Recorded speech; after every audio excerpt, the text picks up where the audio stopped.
La energía eléctrica se produce por el movimiento de cargas eléctricas, específicamente electrones que son cargas negativas que giran alrededor del núcleo de los átomos. Un electrón es una partícula muy pequeña de un átomo que lleva consigo una minúscula carga de electricidad, carga negativa. La ley de cargas enuncia que las cargas de igual signo se repelen, mientras que las de diferentes signos se atraen, es decir, que las fuerzas electrostáticas entre cargas de igual signo, por ejemplo, dos cargas positivas, son de repulsión, mientras que las fuerzas electrostáticas entre cargas de signos opuestos, una carga positiva y otra negativa, son de atracción. Veamos la siguiente experiencia.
No solo el hombre genera electricidad manipulando distintos factores. La naturaleza produce esta energía en las tormentas, cuando la transferencia energética que se produce entre una parte de la atmósfera y la superficie del planeta provoca una descarga de electricidad en forma de rayo. La electricidad natural también se halla en el funcionamiento biológico y permite el desarrollo y la actividad del sistema nervioso. Más allá de estos fenómenos naturales, el ser humano se ha dedicado a generar electricidad para poner en marcha todo tipo de máquinas, artefactos y sistemas de transporte.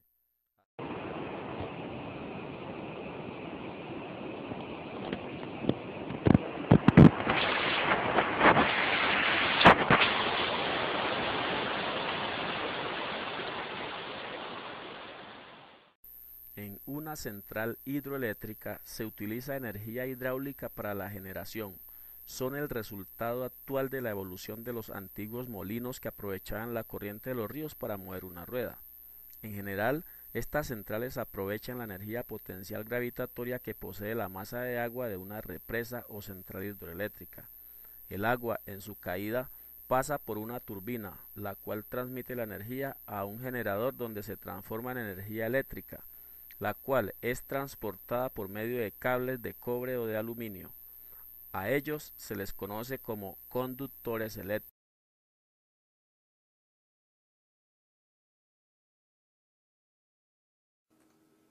Funcionamiento. La entrada del agua a la turbina se realiza por la primera pieza de la cámara espiral. En ella podemos hallar la válvula de mariposa que se cierra totalmente cuando se para el rodete.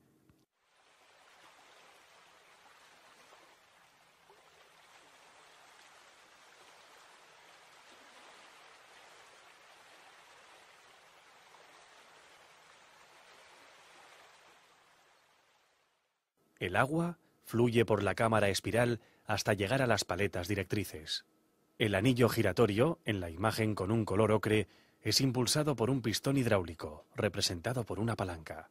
Según cuánto gire el anillo, se abrirán más o menos las paletas directrices, que son las que regulan la entrada del agua al rodete.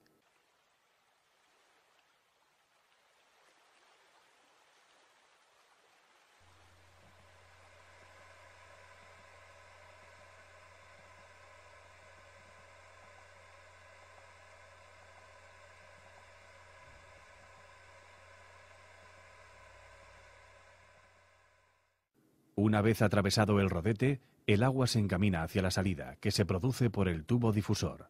A partir de ahí, el agua vuelve a su cauce.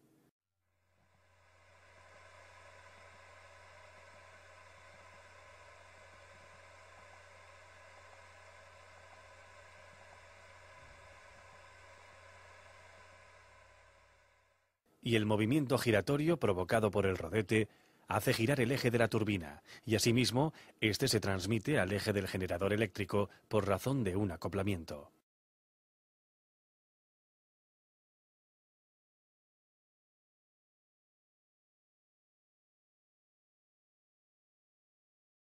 Hablemos ahora de la distribución de la energía eléctrica. Entendemos este proceso de distribución como el que va desde la generación en las centrales de corriente alterna a su consumo en la industria y domicilios. En el proceso podemos diferenciar una serie de fases o etapas que esquemáticamente son las siguientes. La primera es la generación. La energía eléctrica se genera en las centrales eléctricas.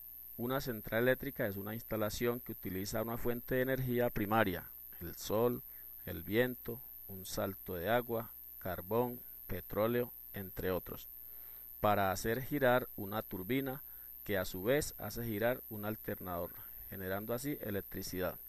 Como la electricidad no puede ser almacenada en cantidades importantes, debe consumirse en el momento en que se produce, lo que obliga a disponer de capacidades de producción con potencias elevadas para hacer frente a las puntas de consumo y además a disponer de medios que permitan flexibilizar la producción para adaptarse a la demanda. La segunda etapa tiene que ver con las subestaciones, que son instalaciones o plantas transformadoras que se encuentran junto a las centrales generadoras y en la periferia de las diversas zonas de consumo, enlazadas entre ellas por la red de transporte. En las primeras, las cercanas a los centros de producción, la tensión se eleva en líneas de alta tensión de categoría especial. Podemos hablar de una tensión superior a los 220 kilovatios. Todo esto para optimizar el transporte eléctrico, minimizando las pérdidas de energía. En las segundas, que son las situadas cerca a los puntos de consumo, el voltaje se reduce para acercarlo a los niveles de utilización, es decir, a los 110 y a los 220 voltios.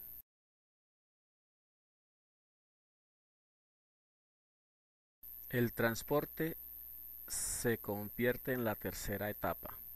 La red de transporte es la encargada de enlazar las centrales con los puntos de consumo de la energía eléctrica. Para un uso racional de la electricidad es necesario que las líneas de transporte estén interconectadas entre sí con una estructura de forma mallada, es decir, como una red, de manera que puedan transportar electricidad entre puntos muy lejanos en cualquier sentido, con interconexiones y con las menores pérdidas posibles.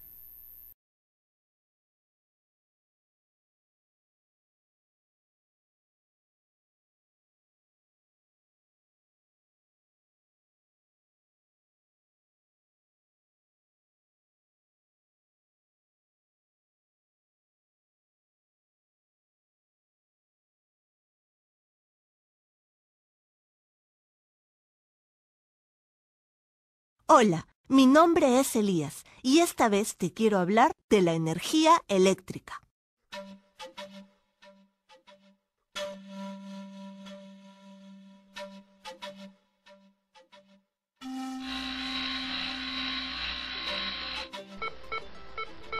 ¿Te imaginas qué pasaría si no existiese la electricidad?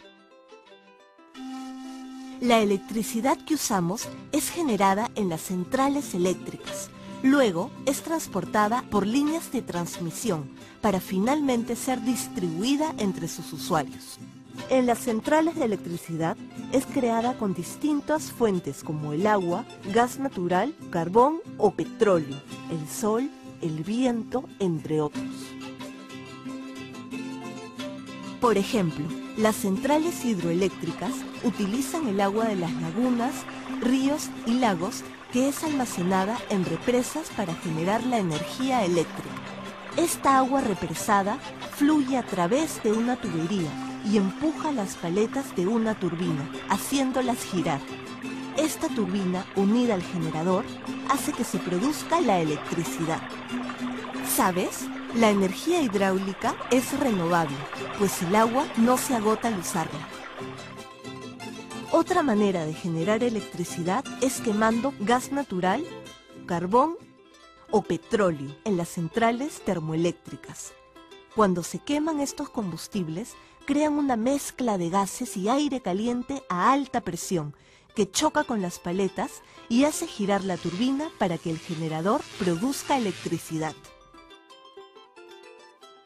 También podemos utilizar la fuerza del viento para generar electricidad en las centrales eólicas o el calor de los rayos solares captados por los paneles solares.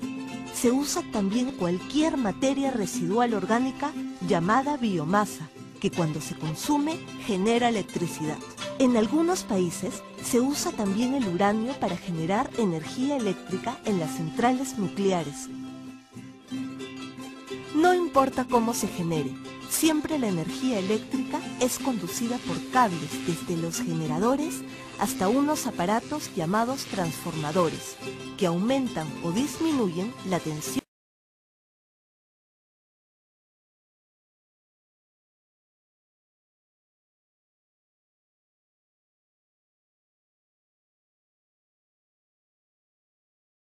Un clavo, y una pieza grande de cartón.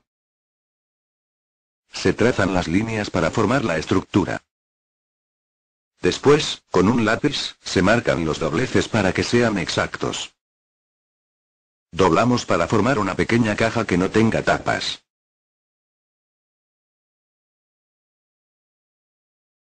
Trazamos las líneas para encontrar el centro exacto.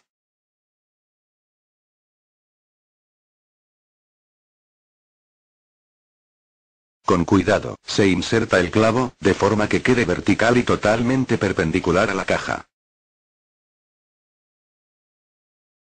Lo que queremos es que el clavo pueda girar libremente dentro de la caja. El siguiente paso es meter los imanes junto al clavo de esta manera.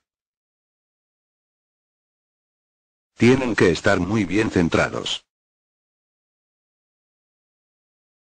Lo que sigue es enrollar el alambre, unas 200 o 300 vueltas.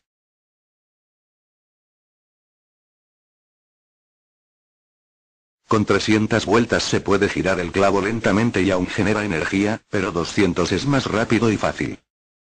Antes de unir los extremos con el LED, se les debe retirar el esmalte, después se enrollan entre ellos y se unen al LED. Nótese que se ha dejado un pequeño espacio entre los imanes, deben girar muy fácilmente.